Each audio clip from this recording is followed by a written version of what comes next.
Welcome to the show, my friends, and today's episode is brought to you by my fantastic sponsor, Standard and Strange. That's right, Standard and Strange. You looking for denim?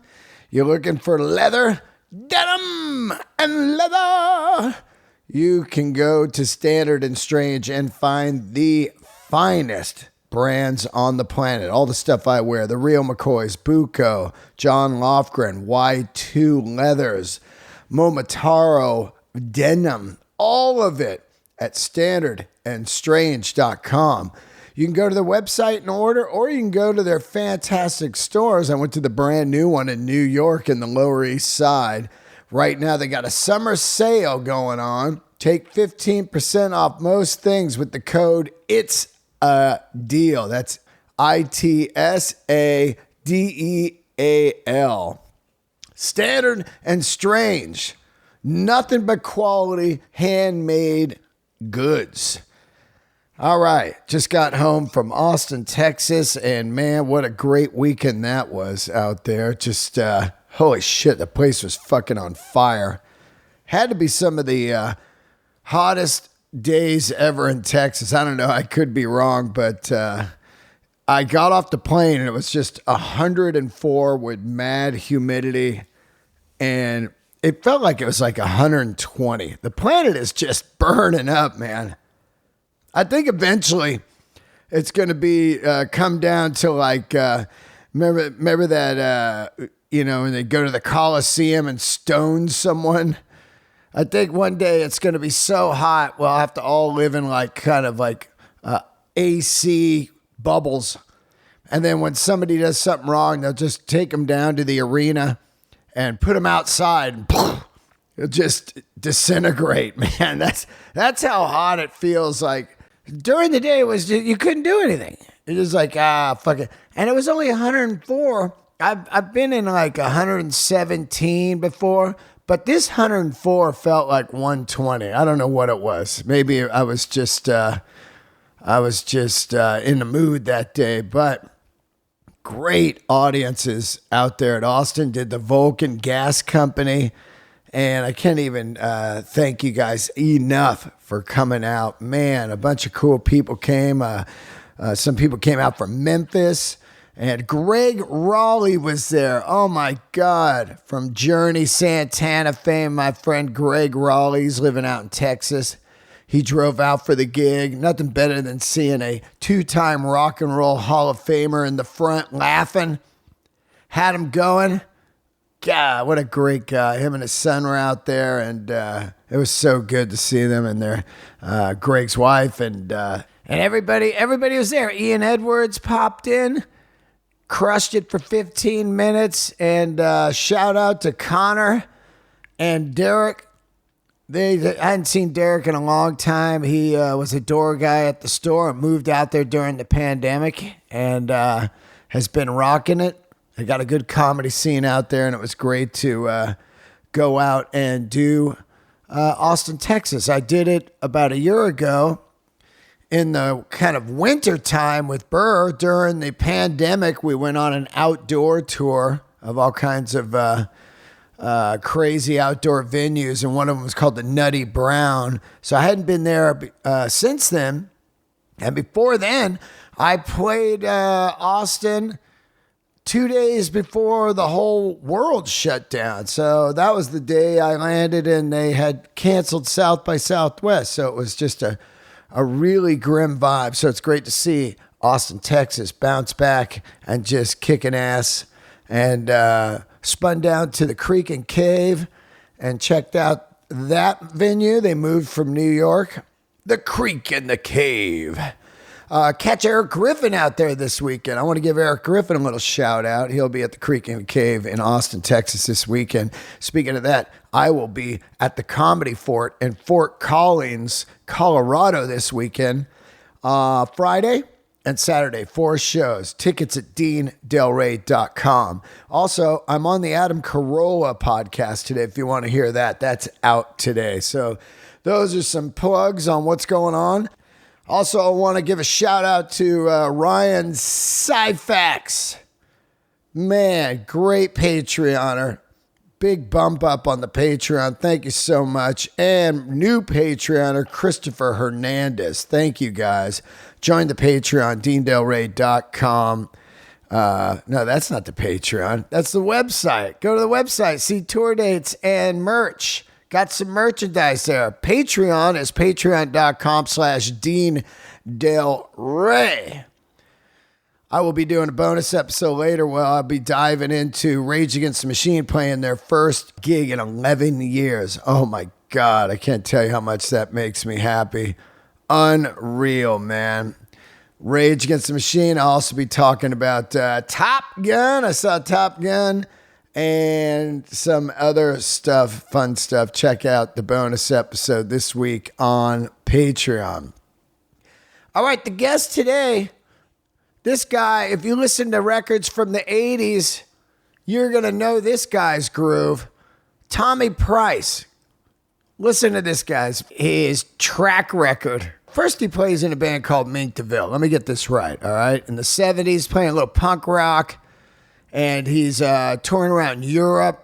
He's making a name for himself, no longer playing covers out there in the East Coast. Now he's in a band, Mink DeVille, rocking it. He's doing that punk rock scene out there, CBGBs and all that. And then he leaves that, joins Scandal, and records on the hit record with the Warrior. I am the warrior. And then, as luck would have it, while they were recording that record, he meets Billy Idol, fucking lays down the massive groove on the Rebel Yell record, joins Billy Idol, tours the world as Billy Idol's exploding. At the same time, he's also playing on Joan Jett's records, and eventually joins Joan Jett full-time for 28 years. He sat back there on the throne, laying down the groove for the Blackhearts. Just an amazing drummer and really cool dude. Great conversation. He's living out there in Texas now and had to retire, unfortunately, because he got cancer, but he beat it. And this is an incredible story. Now he's doing some cool shit. You can have him play on your record. You can hire Thommy Price to play on your record. Just hit his website, ThommyPrice.com. That's THOMMY. And have him play on your record. So cool. So you're going to love this. Man, another drummer. I got to tell you, man. I think I'm going to have to crown myself the drum podcast king. Nobody's talking to these guys. It's great to talk to them. They got fucking stories. Thommy Price? What, are you kidding me? The guy played on Rebel Yell. How great is that fucking record? All right, I hope to see you out in Colorado this weekend. Also, some tour dates coming up with Bill Burr. And, of course, don't forget about that Youngblood tour I'm doing with Marcus King. 38 dates around America starting September 8th. Marcus King, myself, Neil Francis, and Ashlyn Kraft. Bringing a little rock and comedy around America. So, thank you once again, everybody that came out to the Austin shows. I cannot thank you guys enough. Man, it means the world to me. Okay, here we go. Candles are lit. Let's get into it. Little Thommy Price. All right, here we are. Another episode of Let There Be Talk. We have another drummer on. I think I've had the most drummer interviews of any podcast ever. And today I have a legend, Mr. Thommy Price. How are you, buddy? Good, Dean. How are you, man? I'm good. It's funny to sit down and think about the era that you played in. It was so huge in the MTV world, man. That lightning strikes, perfect storm of in the bottle of music and video starting to really blast back then, right? Yeah, the 80s, that was quite a time. Yeah, it was all about videos back then. You had music wasn't enough. It was just, people needed to see the visuals too. And a lot of bands broke back then because of MTV and VH1 and all those platforms, But yeah, it was the videos were way important at that time to sell records, at least. Yeah, it's so wild to think about. It's just like, I think MTV came out, they probably had like 20 videos. They played them over and over. Yeah. And Yeah. then the shit just hit, and then everything changed from then on, man, for sure. Thank God for that, because I think a lot of them bands, like, the all those English bands like The Cure and that the early '80s, they probably would have gotten unnoticed. If it wasn't for MTV, and MTV launched so many bands back then. Some of those bands are still going today and making a living, and still touring because of that MTV. Imagine if MTV was really thinking back then in a weird greed formula of like, yeah, we're gonna play your video, but we get part of your sales. Could you imagine that? Yeah, that wouldn't have worked. That's how the Super Bowl was trying to do it for a little while. I heard where if you played the Super Bowl, they got like a cut of your record sales for the next 3 months. Wow. Seriously? I don't know if that's real, but I heard that about 5 years ago, and I was like, wow. That's wild, man. That's I can't imagine that. But yeah, I would think that they'd MTV would have probably had a hard time collecting any royalties from bands, just to show their videos. I mean, the channel was getting promoted just because the videos were so outrageous, so people wanted to see them videos. And I think they did pretty well on their own without having any kind of Super Bowl royalties and shit like that. Yeah, I get it. Plus, they didn't really have the power at first. They needed the videos, so they couldn't really. But later on, you never know. Like people come in there and they're like, hey, we're really promoting these bands. We should be getting a cut of this. You know how that goes, Well, yeah. I mean, I think it worked hand in hand back then with bands needed the exposure, and MTV needed the bands. So they kind of worked hand in hand. And that's why it was, the record companies spent so much money on making a video. It was like a short movie. To make a video was a fucking process. It was, days of shooting the same scenes. So nowadays you could do it in your bedroom and put it on Facebook or Instagram and people see it. Back then you didn't have that. So we relied on MTV to get the bands the exposure. So, yeah. And a lot of directors had got their break like that, like Fincher and all these guys. They were doing rock videos before they did feature films, which is amazing. It's kind of like their film school. Yeah, for sure, man. Yep. Let's get into a little bit about your history on how you start. You from New York, Brooklyn, right? Yep. Sunset Park, Brooklyn. I grew up between Brooklyn and Staten Island. That's where I grew up. I cut my teeth on rock and roll really in Staten Island. Once I moved out of Brooklyn, went quite young, at 13 years old, and moved to Staten Island with my family and grew up out there. But wound up meeting a whole bunch of great musicians out there because it was kind of when I moved there, it was still being developed. 1969, I moved to Staten Island, so the streets were still unmade, and so by the time I got into grade school there, I had met a couple of musician friends, and they just happened to be players like Kasim Sultan, Earl Slick, wow, David Johansen. We all grew up out there in Staten Island, so it was kind of easy to fall into the rock and roll early 70s, mid 70s, rock and roll scene that was going on, and I just got lucky and met a lot of great players out there that to this day I'm still in touch with. Johnny Rayo, all the guys from David Johansen's band, Buzzy Verno. Thomas Trask, all them guys are from Staten Island. We all went to school together. Kasim Sultan, Earl Slick, Sandy Gennaro, Frankie LaRocca, all them guys are all from, we all grew up together, played in different bands, and so it was an exciting time in my life. It was rock and roll high school for me. That's what it was, for sure. Were you guys playing a lot of covers? Is that how you started? All covers. That's what we did. All covers. Like what bands were you playing? Stuff like Stones and stuff? Stones, T-Rex, Free. Oh, wow. Stuff like that, Jeff Beck group, really cool bands, Eric Clapton. Every once in a while, we got the itch to throw in some original songs.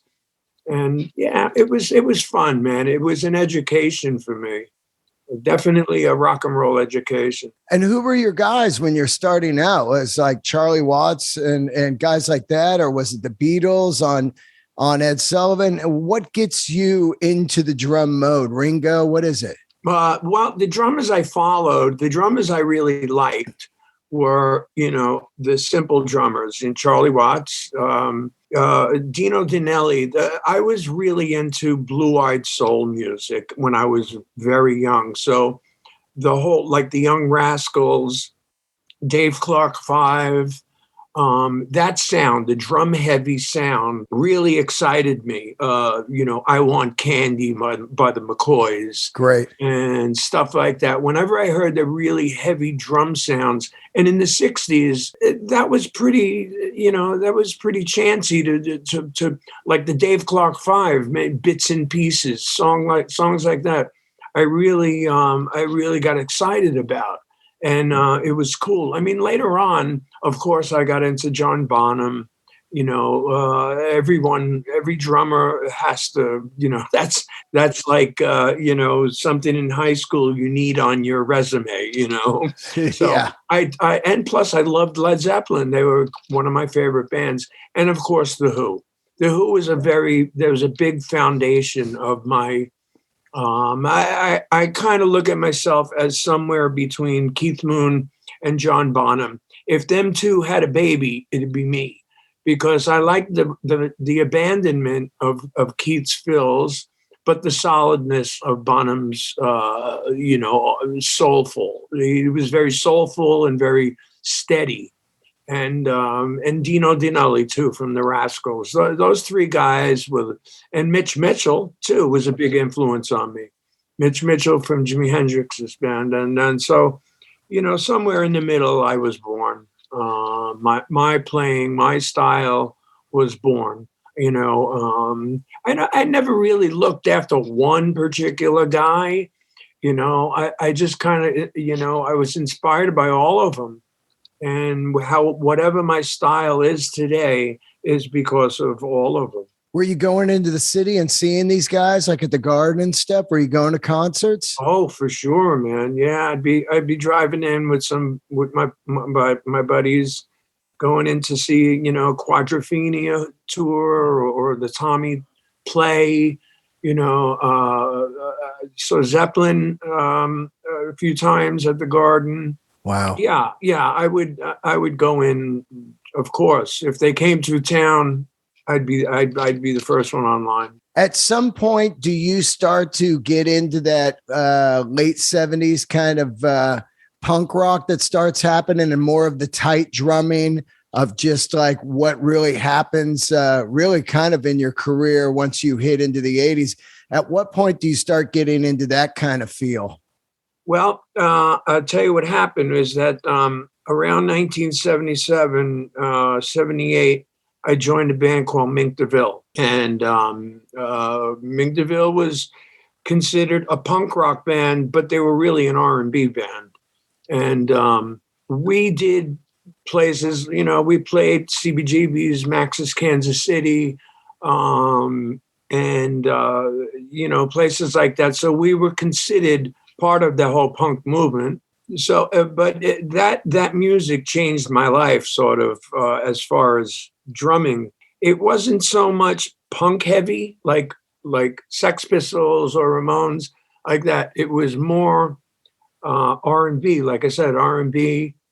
I don't know if you know anything about Mink DeVille music. I don't. Okay, well, that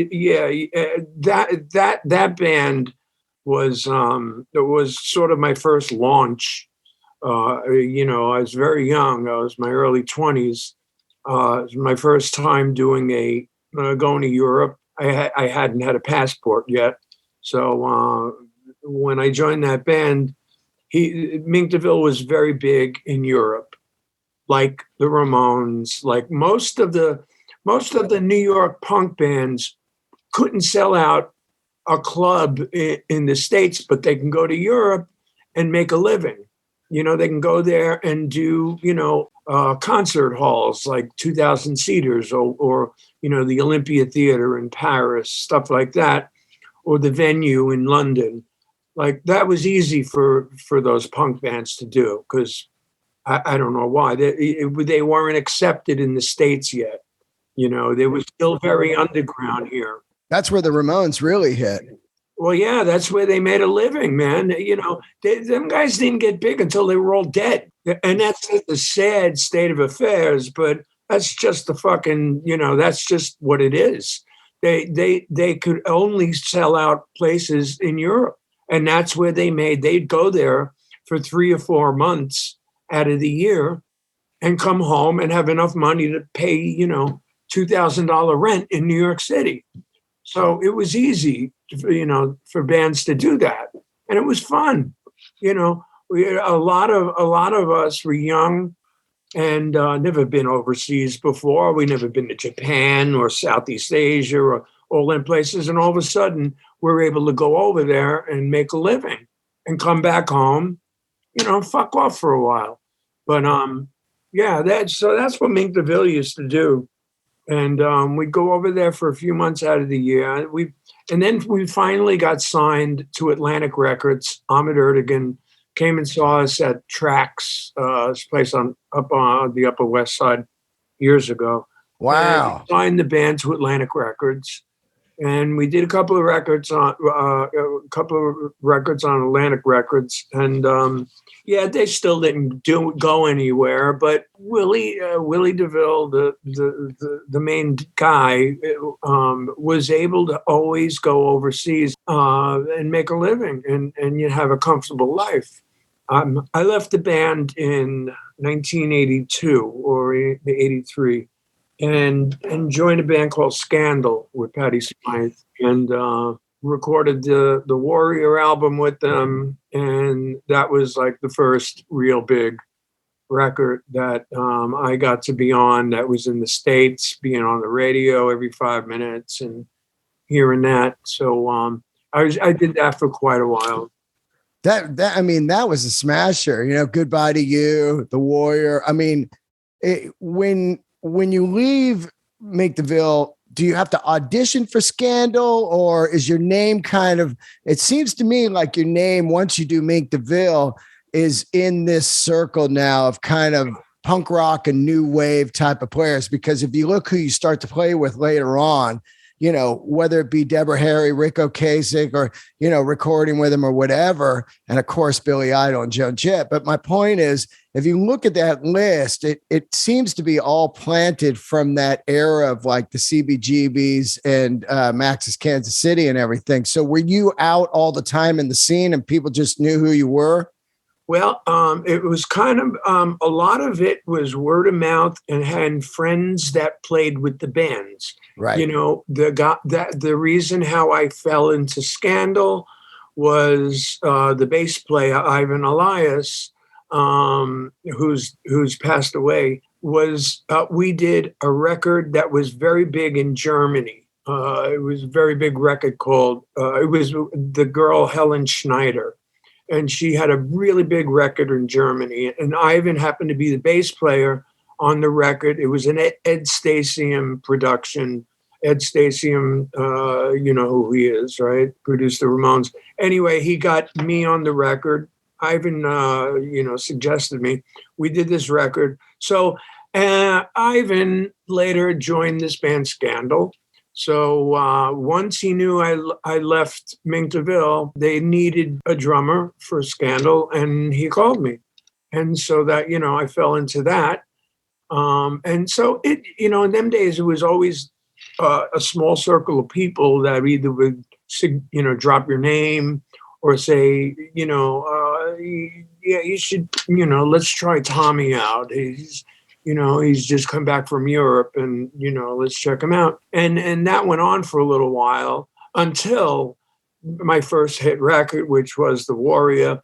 And then people knew who I was. Right. So it was easy after that. It was just a process. It was just me being in the right place at the right time and people knowing who I was. When that Scandal record hits and you guys start touring the U.S., are you out doing big tours, opening for people? You remember what some of the tours were? They were, yeah. Actually, it was just the opposite. Before I got into Scandal, before we recorded the Warrior album, so we were still touring on the Goodbye to You record, which I didn't play on. That was before me. That was Frankie LaRocca that played drums on that. So once I got into Scandal, the Goodbye You was all over the radio, all over MTV. So we toured for about 12 fucking months. Wow. And we opened from everyone from Adamant to the Boomtown Rats. Wow. To Hall & Oates. Wow. John Cougar Mellencamp. I mean, we were on the road forever. The record company we kept saying, well, can we just come home for a week? No, we got this other tour for you. So we jumped right on that, and we were all in a Winnebago. We weren't even in a tour bus or anything because the Warrior hadn't hit yet, so things were still low budget on the road. So we come off the road and we're exhausted, but we have all these songs that we're playing live, all these brand new songs. So we go right into the studio and start recording the Warrior album. Wow. With Michael Chapman. And once that hit, then everything, blew up. But I didn't even do the Warrior tour because that's how I met Billy Idol. I met Billy in the studio while he was recording Rebel Yell. Electric Ladyland? Electric Lady, yeah. Billy happened to be recording upstairs in Studio C, and Scandal was downstairs in Studio A. And so, we were, halfway through the Scandal record when Steve and Billy happened to be hanging out in the lobby downstairs and heard me through the door, and they were having trouble finding the right drummer to play on the record. So they asked me to come up, and for the next 2-3 months, I was doing both records at the same time. Wow. Yeah, the Rebel Yell record and the Warrior record. I was doing, I'd take a break, I'd do a track or two with Scandal downstairs, grab my pink snare drum, get on the elevator, go upstairs. And, there was 2 kits, set up. So it was, it was convenient. Was there any animosity at that time? Like was No, Scandal? not at all. No, not at all. No, man. I was doing it on a lunch break or something, I mean, it was my time.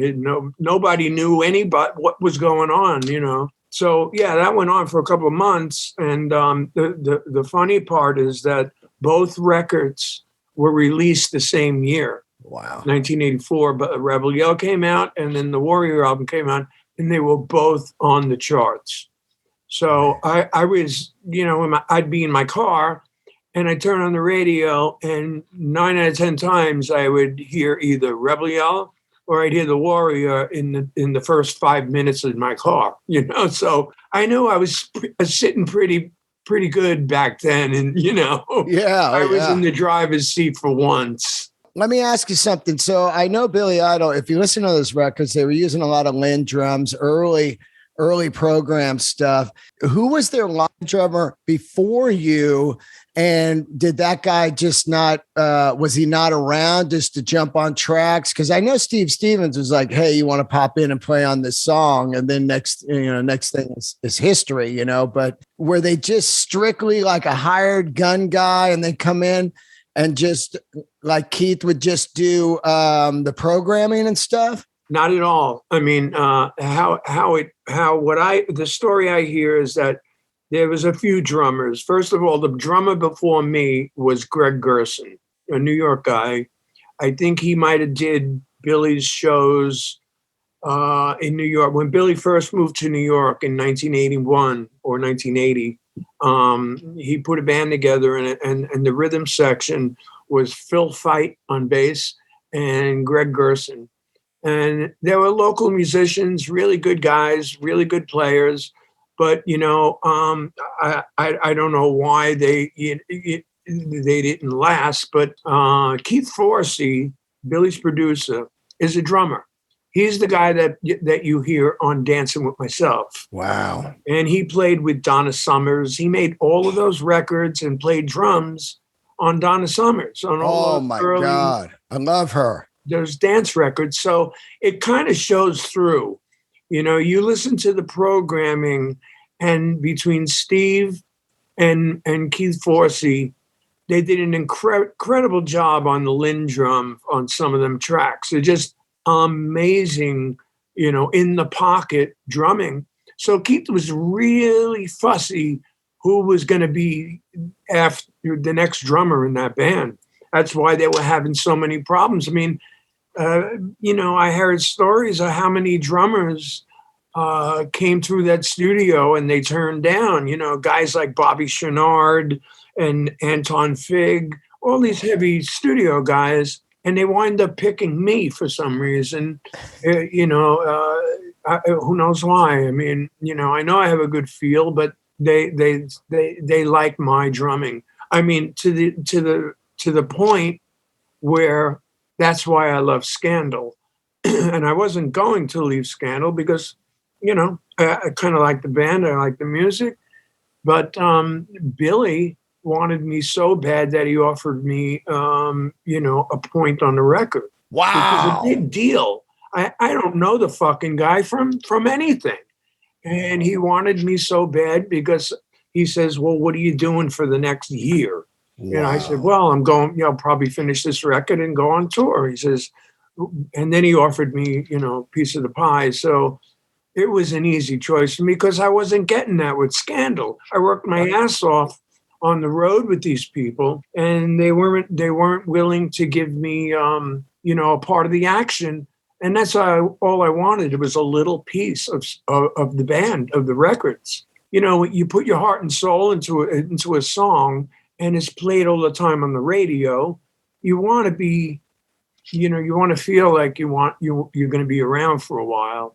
And so, yeah, Billy really made me feel welcome, and it was an easy move for me. So that's, I've interviewed so many drummers, and I played music for 25 years, and I know the brutality of drummers not being cut in, being paid a flat rate. I mean, I had Hunt Sales on last week, and he was just like, fuck, and I know that the deal. So to get cut in is just amazing, man. And also look how much you brought to the table, because they're looking and looking and looking, and then they find the right feel. You don't want to let that go. You know what I'm saying? So that's an amazing thing to get a point on Rebel Yell, because that's just great money. That album explodes. Yeah. I mean, to this day, I still see money from it. I mean, he released the greatest hits, which Rebel Yell is on. Whenever he releases a greatest hits, I see a little cut. So it kept me going. It was one of the smarter moves that I made. In my career, I made a lot of dumb ones, but asking for a piece, I could have just walked away. I certainly got paid well enough, for the sessions, but I was thinking big picture later on. So when you were hearing those songs, because nobody had heard Rebel Yell yet, you know?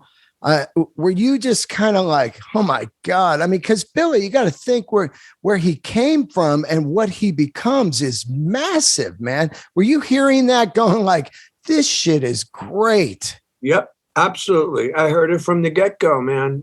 That's why I think them songs came out so good. And the reason why they wanted me so bad is because I fell in love with it from the minute I put those headphones on and started tracking. I was like, yeah, this I can sink my teeth into.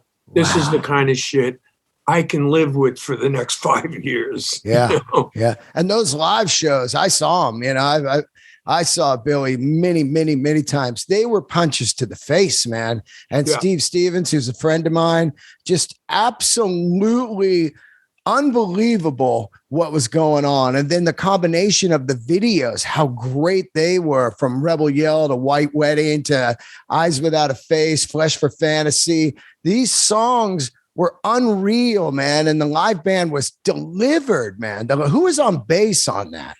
Well, the first tour was Steve Webster, a Canadian bass player. Wow. So he was the original bass player, and then we moved from him to Kenny Aronson. He did the next tour. He did the Whiplash Smile tour, Kenny Aronson. But Steve Webster was the bass player on the Rebel Yell tour. Yeah. And that band was a killer band, man. We ripped it up every night.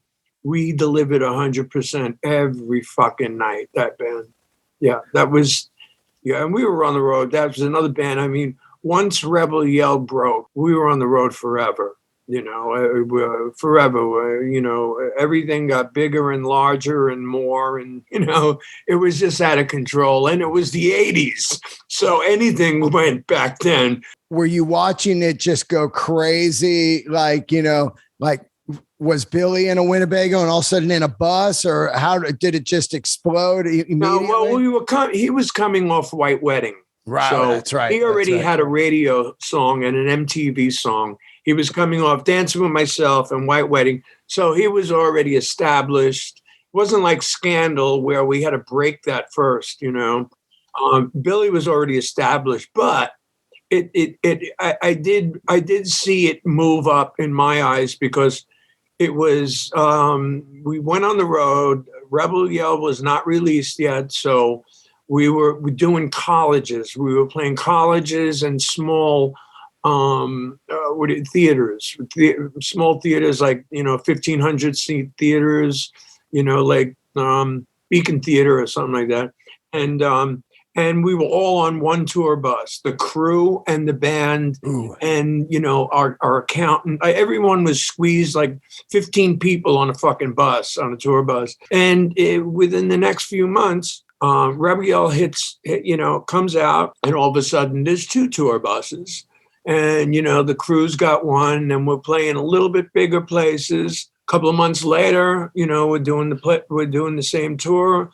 We get three tour buses. Oh, you know, and that went on till the end of the tour. By the time the end of the tour, we had about 5, 6 tour buses, and we were playing Madison Square Garden. Wow. You know, places like that. So it went up like that. Yeah, certainly. That had to be fucking amazing for you, man, to be playing the Garden, being from New York. Here you are, just, you know, a song you got a record you got a point on, the shit's blowing up, and you're playing the Garden, man. Yeah, you know, it was a sweet time. Things were going great, and then, you know, come off the road, and then I could start getting calls for other records. You know, so that's really kind of what blew up my career, was just having those 2 hit records, The Warrior and Rebel Yell, the same year. So I was getting calls. My calendar was filled all the time for a bunch of years, you know. Wow. It was steady work. And I didn't have to look back anymore. It was always there. Did you fuck with the Simmons drums at all at the time? I did. I was using them for effects. I was using them like for hand claps or white noise or just effects. I had 4 of them set up for different things, different, just effects, really. I never liked the sound of them. They're just too synthetic sounding for me. Right.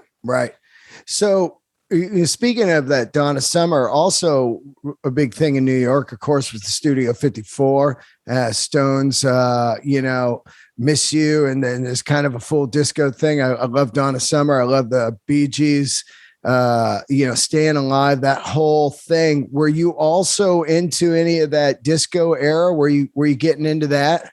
No. No, No, not at all. No, that was no. That was no. That was the devil. Yeah, that was the devil for us. Yeah. There was none of that going on. I mean, what the Stones did, that was cool. The Stones, Miss You, of course, stuff like that. That's cool. Just because you hear a bass drum 4 on the floor, don't mean it's disco. It just means it's a different groove. That's all, Yeah. But no, I never got it. I wasn't at Saturday Night Live doing this. Saturday Night Fever, rather. Yeah. I fucking love that shit, man, because to me, the songwriting was unreal. I just couldn't believe the songs. The songwriting was brilliant.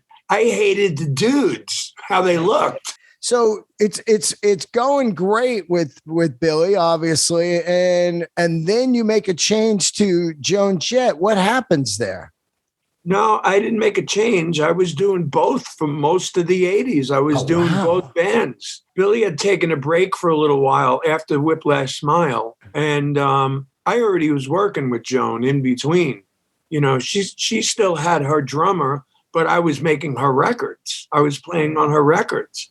She did a movie in 1985 with Michael J. Fox. I remember. Called Light of Day. Yeah. And I did the soundtrack with the Blackhearts for the movie.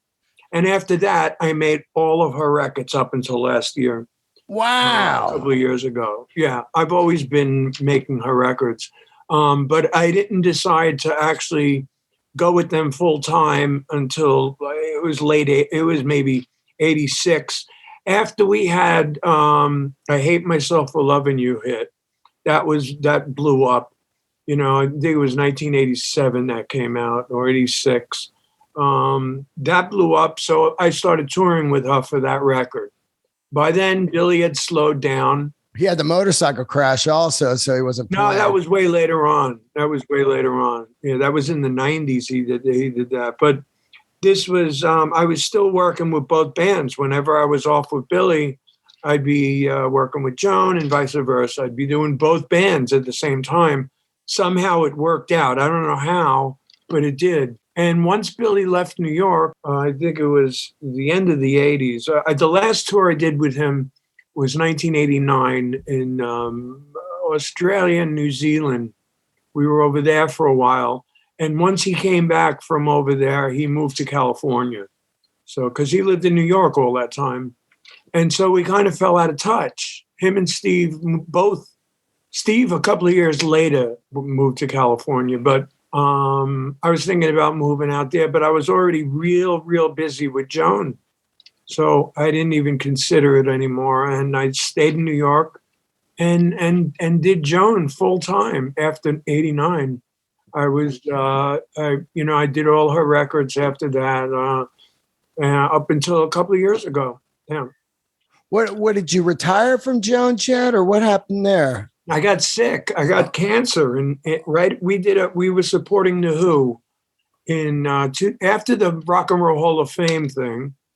We went on tour with the Who for a couple of months, supporting the Who in the States. And then right after that tour, I got diagnosed with cancer. I had to take myself off the road and stop touring, and I had to deal with that. So yeah, for the next few years, I went through all the stuff you go through with cancer, chemo and just taking it easy and coming out of surgery and all that shit. And then the pandemic hit, and so my wife and I decided to leave New York and buy some property in Texas and semi-retire. And I'm not really touring that much anymore. I'm doing like some local dates around Texas, but I'm doing a lot of records from my house now. I have a little studio set up in my house, and people send me files, and so I've been doing it from home now, and it's great. I love it. I don't have to fucking check into hotels anymore and fuck around with airports anymore. And I do not miss it for 1 second. I'm telling you, man. Yeah. How's your health now? It's great. I'm perfectly normal now. What kind of cancer did you have? Bladder cancer. Wow. How did you find out you had it? Was there some kind of pain or something? Some kind of pain, yes, Dean. I was pissing razor blades, my friend. Well, here's why I asked, because at a point I thought I had prostate cancer. This is like a few years ago. I had a bad motorcycle injury. I thought I had prostate cancer, and the doctor said, "Oh yeah, well, you don't feel that. That doesn't hurt, so you wouldn't even know." And I was like, "Oh," so I was wondering. It's like having a really bad case of the clap. Oh, I mean, you know it when you have it. Wow. And at first I thought I did. I thought, but I was like, well, wait a minute. I haven't been with anybody outside my wife. And, that's crazy.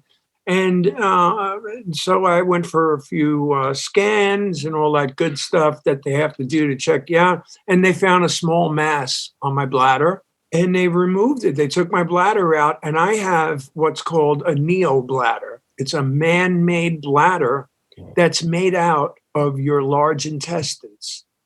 And it's just incredible. The surgery was 12 hours. And what they do is they take a small piece of your large intestines and make a sack, a brand new fucking, bladder sack. Amazing. And they put it in. I mean, I have to catheterize all the time now, but it's better than dying or walking around with a fucking bag on me. I don't do that. I'm a normal person. I have a normal life now. But it's a man-made organ that's inside of me, and it's unbelievable. And it was done robotically. Wow, really? Fucking like Star Wars, man. Like these giant crane things come in, and they fucking do all of this shit, and like you see these two surgeons working this big machine like mad scientists. And it was pretty unbelievable. I wish somebody would have videotaped the whole thing. Yeah, fuck yeah. And then put music behind it. Yeah. There's an MTV video. There's an MTV video. Fuck, that's crazy, man. That's nuts, right? It was called radical surgery. It was this was done 5 years ago. So, but even today, you don't hear of too many neobladder surgeries. But in NYU, they do it every day. It's a normal thing there at NYU. Those people are brilliant, man. They have some smart motherfucking doctors there. What about drums over the years? What's your preference there to play? I'm using a lot of different kinds of drums these days. I'm still using my old ones, my Premiers. Slingerland made me a beautiful Radio King kit that I've used over the years. And then before the company went out of business, Tay Drums made me a custom drum set for the Who tour that I'm still using today. They're beautiful. They're all natural wood, beautiful maple wood drums. They great sizes. First time I ever used a 26-inch bass drum. I was always a 24-inch bass drum man. And then I got a couple of 22s. I got one in my studio right behind me, if you could see that. That's a 20. That's one of the only 22s I have. But it's great for recording these drums. But I have quite a few kits in storage, and I'm still getting them sent from New York. I had a couple of drum sets that were in cold storage, upstate New York and New Jersey. So they're still being sent to me every day. I get a call. It'll be in about a month. Yeah. So they're still coming out. I only moved here a year and a half ago. What part of Texas you in? San Antonio. Oh, wow. Yeah. How do you like that? I love it, man. This is where I met my wife. My wife's from here. So it was kind of an easy move for us. We knew, she knew the area. I was already familiar with Texas. I spent a lot of time here with Billy and Joan over the years. We've always toured through the South, and this was a big Rebel Yell part of the country for us, So Billy spent a lot of time in Texas. And this is where I met my wife. And she moved to New York. We were dating a long time ago, and she moved to New York in 2006. And we started dating again in New York. And then we wound up having a kid, getting married. And, that was 19 years ago. And then, like I said, the pandemic hit, and I needed to get out of New York. I wasn't working, that's for sure. No one was for the pandemic, So I need to put my money into something. So we bought a house here. That's cool. And she still has family here, and she goes back and forth to New York. Her job is still there. So her showroom, actually. So she goes back and once a month, and then she works from home. She has an office out back too. So it's a great trade-off. And I don't have to worry about,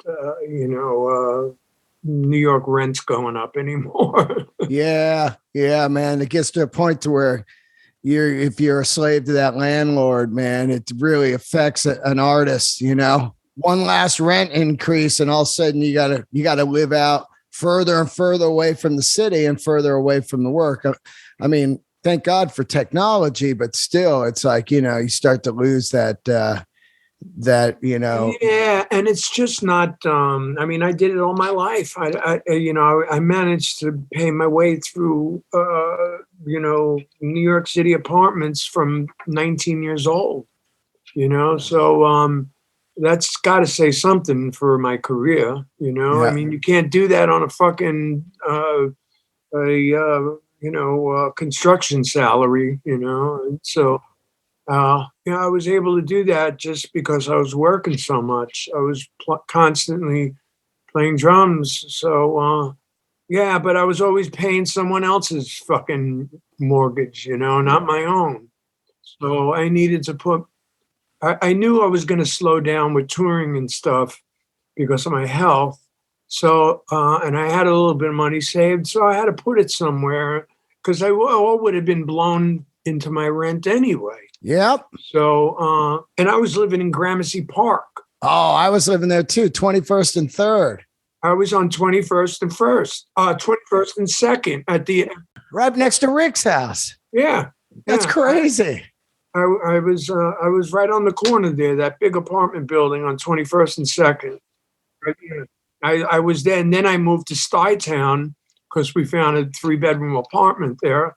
Because my kid, I needed a place for my kid, and so the rent went up in Gramercy Park. I'm paying almost $5,000 for a 1-bedroom, and so this Stuytown place opened up, and Stuytown is beautiful right now. I mean, it's all families now. It's not like it used to be. It's not a drug haven anymore. It's all families now. And I was very impressed. I always used to think it was a drug place, Did you sign up for that? Like you sign up, you get on that list to get in there? Yeah, my wife put us on one of those, what do you call it? Lottery things. Right. Yeah. I remember that. Yeah. And we got in, man. We got in like in a couple of months. We got a notice that we had a choice of 2 apartments. And it was great. Stuytown was really nice. I liked it, but it was still the whole fucking, paying someone else's mortgage, man, thing. But I knew the rent wouldn't go too high because it was kind of, rent stabilized. Yeah. So it wasn't bad. I probably would have still been there if not for the pandemic. So let me ask you about that Joan Jett covers record. You know, she did that record with the covers, right? With like Dirty Deeds and all that. A hit list. Yeah. That had to be an interesting record to play on because, you know, you're finding all these different drummers' vibes. Who was most surprising to you as far as trying to find a feel on one of the drummers from one of those hits? Because I know Dirty Deeds. I do a tribute to Bon Scott once a year, and I know Phil Rudd is one of the hardest drummers ever to do, as simple as it is. Yeah, I found that probably the easiest, Dirty Deeds, because that's right up my alley. That whole feel, that glam feel, you know, with floor tom glam feel. I love doing that. You know, that's my vibe. But I don't think I had a problem with any of it. Maybe I think we did a Jimi Hendrix song. I might have had a little problem with Mitch, you know, Yeah. but you know, he was one of my guys. So I really, I loved the song we chose. And I think one of the songs, oh, I know what it was. The Chambers Brothers, we did Time. Oh yeah. On that record. And that was kind of in and out for a while, that, you know, because it slows down and it stops and then you got to pick up the tempo. And I didn't cut in them days. I wasn't cutting a whole lot of records to click tracks. I was doing it on my own. So that was a little hard. Maybe if anything on that record was difficult, it was the Chambers Brothers song. Yeah. I was wondering that because, you know, it's funny with drummers and singers, you know, they go, here's the covers you were going to do.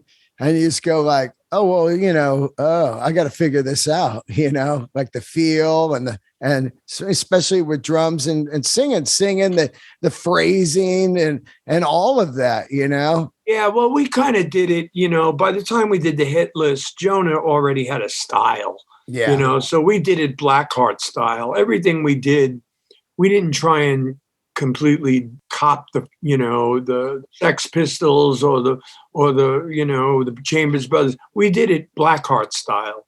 However we record records, you know, the simpler, the better. That's the formula we stuck to with that. So whenever we did anything, any covers with the Blackhearts, it was always real, straight ahead and, you know, glammy sounding, lots of hand claps, and yeah. I mean, even the Sex Pistols song we did, "Pretty Vacant," was very Blackheart sounding. I mean, it was a Sex Pistols song, but it was our version of the Sex Pistols. Any other injuries over the years from stuff that you couldn't play now that you could play years ago, or you know? Anything like that? I do talk to a lot of drummers. They get a lot of kind of, you know, rotator cuff stuff, lower back stuff, ears. Nah, not so much. Nah, yeah, I'm actually pretty much in very good shape now. Thank God. Knock on wood. Yeah. You know, I mean, I'm able to. Yeah, I don't have any injuries. I mean, I made the mistake last summer by trying to show off in front of my daughter's friends when we were water skiing, and I thought I could do that. I used to do that, and I fucking fucked up my knee. Oh. You know, had to wear a fucking knee brace for half a year. Oh. You know, but other than that, I'm good. A water skiing injury, man. It sounds like a 70s interview. Yeah, right. I strapped on the Maharajis. Yeah. I hit the wake going full speed. I was a slalom. Yeah. Remember that, man? Just Maharajis. Yeah, that's what it was like, man. It was like you know, it was a soft injury. Let's put it that way. It was a stupid thing. It was a stupid decision. Like, oh yeah, watch this. I used to do this. Boom on my face. I couldn't even get up on the fucking skis. Oh my God. It's classic, man. It takes so much. Fucking my daughter and our friends were laughing their asses off. Like, look at this old man trying to fucking water ski. What do you do these days? Do you listen to any new bands? Are you into new stuff, or what goes down with that? Yeah, you know, the only new stuff I hear is on Little Steven's Underground Garage, Oh yeah, and there's a whole lot of new stuff coming out, man. so good. That's fucking amazing. Yeah, this Ryan Hamilton I like. There's a lot of new bands that's happening, but I've been going up to Austin quite a bit and discovering that whole Texas vibe. You Great. know, like the ZZ Top kind of bands that you don't really hear about from Austin, and they're so cool. It's more like the Americana kind of rock and roll, you know, that in between thing where Oh yeah. it's not quite country and it's not quite rock and roll. It's somewhere in the middle, but it's great. It makes you feel good kind of music, you know. And I've been digging that a lot lately. And like I said, just been recording stuff. People have been sending me files, and me and my engineer. I have a guy that comes in and helps me record, and yeah, just been doing records for my house. Also, been going up to Austin. I'm doing a lot of work in Austin, and playing with next month I have a bunch of dates with Linda Gale Lewis, Jerry Lee's sister, Oh rock and roll wow. piano player. Yeah. So I've been doing stuff like that. And Patricia Vaughn is another Austin girl that's very cool. She put a record out last year that I was on, I played on. She's all over the Little Stevens station too. They play her all the time.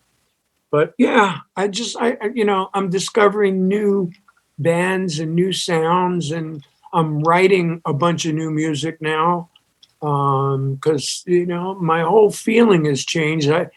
Being out of New York, I have a different vibe here now. I'm out on my motorcycle all the time. Oh, what do you ride? I just bought a Softail Deluxe. Awesome. Awesome bike. It's awesome, man. I love it. I love it. And so I'm on that all the time and hanging out with the guys at the shop, fucking around and, drinking beer and shooting the shit. And it's great. It's great fun. And I feel like I'm a kid again here. And, it's a whole new world for me living here. And it's a great experience, man. I dig it. There's a lot of great musicians in Austin. Okay, in Austin. I'm still discovering them, man. I'm doing gigs with Danny B. Harvey. Yeah. He's from the Rock Cats. He used to play with Lemmy in that. Oh yeah. Yeah. They had that band with Slim Jim. Motor Cats or what were they called? Head Cats. Head Cat. That's it. Head Cat. Yeah, it was. Yeah. So I've been working with Danny Harvey quite a bit. And right before Mickey Gilley died, I was supposed to play on his new album. Wow. Mickey Gilley wound up fucking keeling over. The guy must have been about 90 anyway, But Danny is a producer also. He produces a lot of those records for Cleopatra Records. Yeah. So, I was supposed to do that. Actually, I should be doing it right now, but the guy died on us. So, yeah. Fuck, another one down the drain. Another one hits the dust. I do want to tell everybody, if you want to hire Thommy to do drums, you go to his website. It's ThommyPrice.com, I believe, and that's THOMMY Price. And you can have him play on your records. Send over the stems and he will lay down tracks and you can get this amazing talent on your record. So this is a great part of what technology does these days, man. It's just unreal. So thank you for doing the show so much and for your great drumming all these years, and just incredible to have another fantastic drummer here on Let There Be Talk. So thank you, man. Right on, man. You take care of yourself, and I'll talk to you soon, dude. Thank you, bud. I'll talk to you soon. Bye-bye. See ya.